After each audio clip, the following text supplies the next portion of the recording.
तो प्रभु की उपस्थिति हमारे विश्वास के आधार पर नहीं है, वो अपने वादे के अनुसार करता है। ठीक है, अगर उसने कहा तो वो करेगा।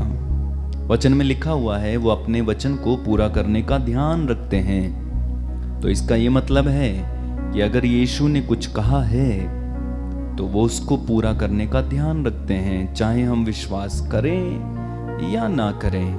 वो है, वो मौजूद है। वो पवित्र है तो वो पवित्र है। वो सृष्टि का मालिक है तो वो मालिक है। अगर उसने हम पापियों से प्यार किया तो किया, इसको कोई भी व्यक्ति झुटला नहीं सकता है, या कोई भी व्यक्ति अपने अविश्वास के द्वारा बदल नहीं सकता है।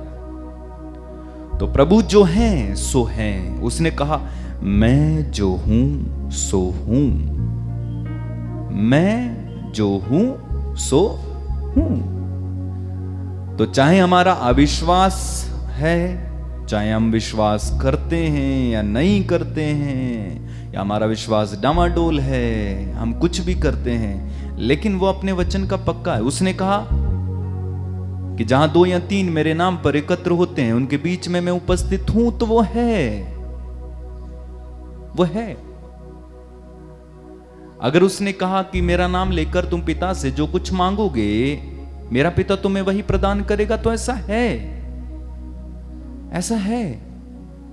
अब मनुष्य अपने विश्वास और अविश्वास के द्वारा कई चीजों को ग्रहण करता है, कई चीजों को ग्रहण नहीं करता।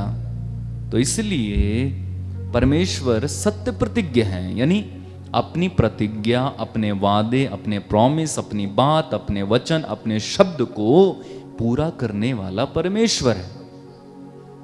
इसलिए हमारा शक, हमारा अविश्वास, हमारी भावनाएं, हमारी धारणाएं, हमारे विचार, हमारे शब्द उस परमेश्वर की उपस्थिति को, वादे को, परमेश्वर के किए हुए कामों को और जो करने वाला है उसको झुटला नहीं सकते हैं। उदाहरण के लिए किसी किसी की धारणा है कि ईश्वर है, ये नहीं, वो तो है ही नहीं, उसका कोई एग्जिस्टेंस है ही नहीं। तो उसकी इस धारणा से या उसके ऐसा विचार कर लेने से या उसके ऐसा सोच लेने से परमेश्वर का अस्तित्व नहीं मिट गया। क्या आप समझ रहे? वो है, वो है। तो इसलिए हमें परमेश्वर पर पूर्ण विश्वास करना चाहिए। प्रार्थना करें, आंखें बंद रखें, प्रार्थना करें। धन्यवाद यीशु, तेरी महिमा स्तुति करते हैं प्रभु। आप कितने महान हैं, सच में आप सत्य प्रतिज्ञ हैं। जैसा कि तूने कहा तू सत्य प्रतिज्ञ परमेश्वर है, तुझे धन्यवाद। हम तेरी आराधना करते हैं प्रभु। चलिए मिलकर गीत गाते हैं और प्रभु की आराधना करें। प्रभु को पसंद आने वाली स्तुति करेंगे हम एक समय।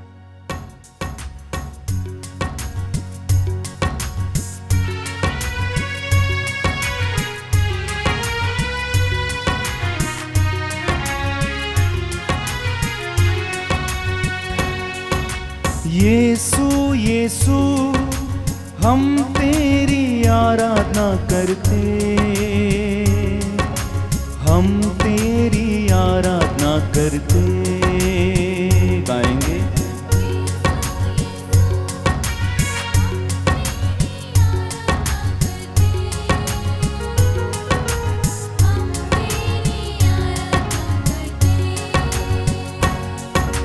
यीशु यीशु हम तेरी आराधना करते, हम तेरी आराधना करते। गाएंगे, मिलकर गाएं, मिलकर गाएं।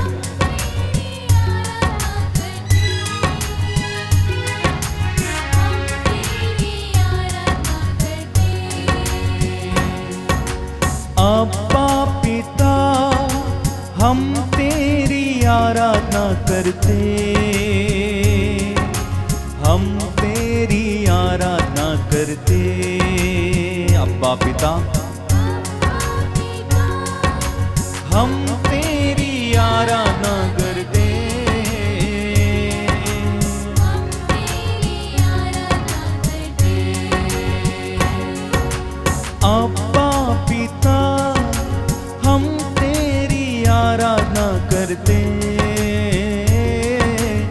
हम तेरी आराधना करते। अब्बा पिता, अब्बा पिता,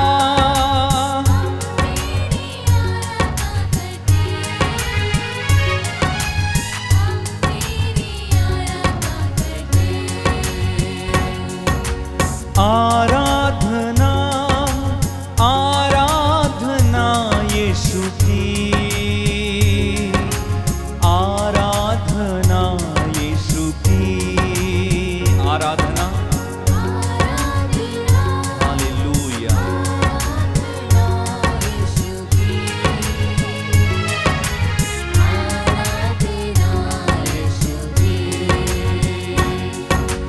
आराधना आराधना अब्बा की, आराधना अब्बा की, आराधना आराधना आराधना यीशु की, आराधना यीशु की। पावन आत्मा हम तेरी आराधना करते, हम तेरी आराधना करते। लीन होकर गाएं, पावन आत्मा हम तेरी आराधना करते, हम तेरी आराधना करते। आत्मा प्रभु हम तेरी आराधना करते, हम तेरी आराधना करते। आत्मा प्रभु, आत्मा प्रभु, हम तेरी आराधना करते, हृदय से आने दीजिए। तेरी आराधना करते। आराधना आराधना आत्मा की, ओ आराधना आत्मा की, आराधना आराधना आत्मा की, आराधना आत्मा की। हमको जीवन देने वाले हम तेरी आराधना करते, हम तेरी आराधना करते।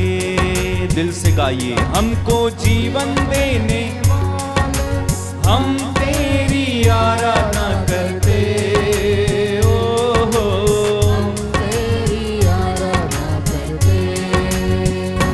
हमसे प्यार करने वाले हम तेरी आराधना करते, हम तेरी आराधना करते। हमसे प्यार करने वाले हम तेरी आराधना करते, हम तेरी आराधना करते। हाथों को उठा के, यीशु यीशु हम तेरी आराधना करते, हम तेरी आराधना करते। दिल लगा के हाथों को उठा के, यीशु यीशु हम तेरी आराधना करते, हम तेरी आराधना करते। हमको मुक्ति देने वाले हम तेरी आराधना करते, हम तेरी आराधना करते। हमको मुक्ति देने वाले हम तेरी आराधना करते, हम तेरी आराधना करते। हमको शांति देने वाले हम तेरी आराधना करते, ओ हो हम तेरी आराधना करते। हमको देने वाले हम तेरी आराधना करते, आराधना करें प्रभु यीशु की। हम तेरी आराधना करते।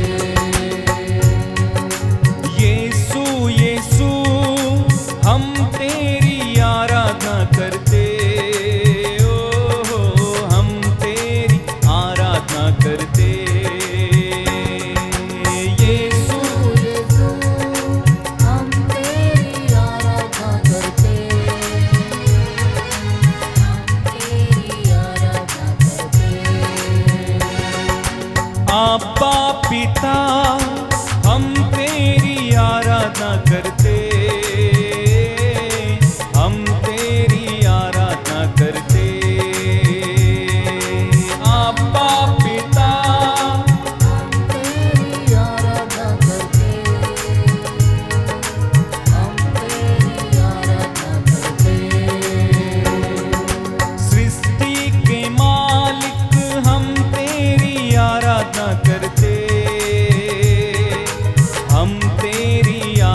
परमेश्वर के पुत्र यीशु की एक साथ मिलकर यीशु यीशु यीशु यीशु हम तेरी आराधना करते, हम हालेलुया यीशु यीशु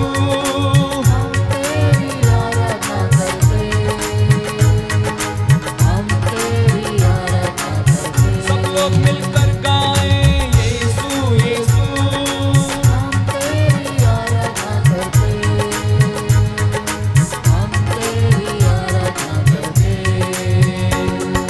हालेलुया हालेलुया आमीन, हालेलुया आमीन, हालेलुया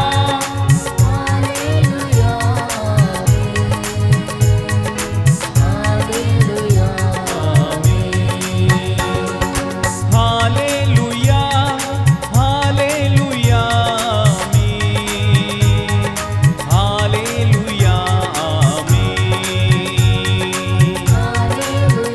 यस लॉर्ड, तालियां बजाते हुए प्रभु की स्तुति करें। तू हमारे बीच में स्वामी प्रभु जी है, हम आराधना करते, हालेलुया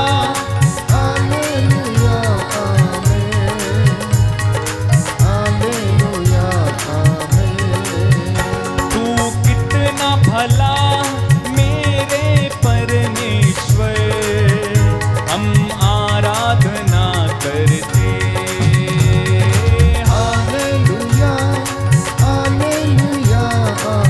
तालियां बजाते हुए प्रभु की स्तुति करते जाइए।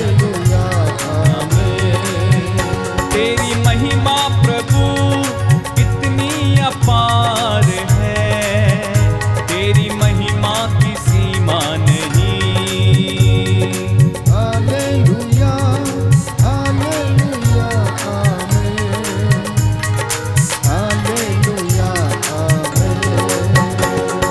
यीशु यीशु कितना भला तू है, तू कितना महान है। ताली बजाकर जोर से हालेलुया हालेलुया आमीन, हालेलुया आमीन। मेरे पिता कितना भला तू है, हम आराधना करते, हालेलुया हालेलुया आमीन, हालेलुया आमीन। परम प्रसाद में तू विद्यमान है, हम आराधना करते, हालेलुया हालेलुया आमीन। ताली बजाकर जोर से सभी लोग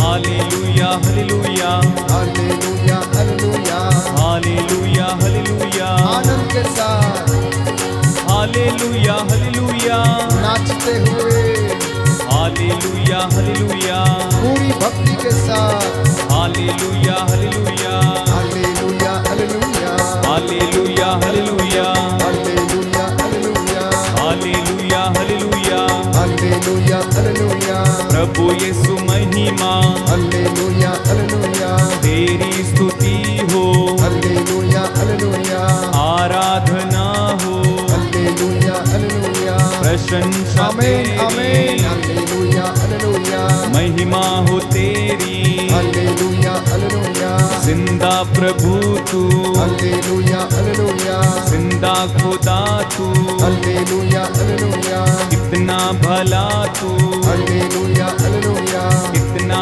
बिला तू, हालेलुया हालेलुया तेरी महिमा हो, हालेलुया हालेलुया तेरी महिमा हो, हालेलुया हालेलुया यीशु प्रभु जी हालेलुया हालेलुया पावनकारी, हालेलुया हालेलुया ईश्वर सुत तू, हालेलुया हालेलुया मरियम नंदन, हालेलुया हालेलुया आदि और अंत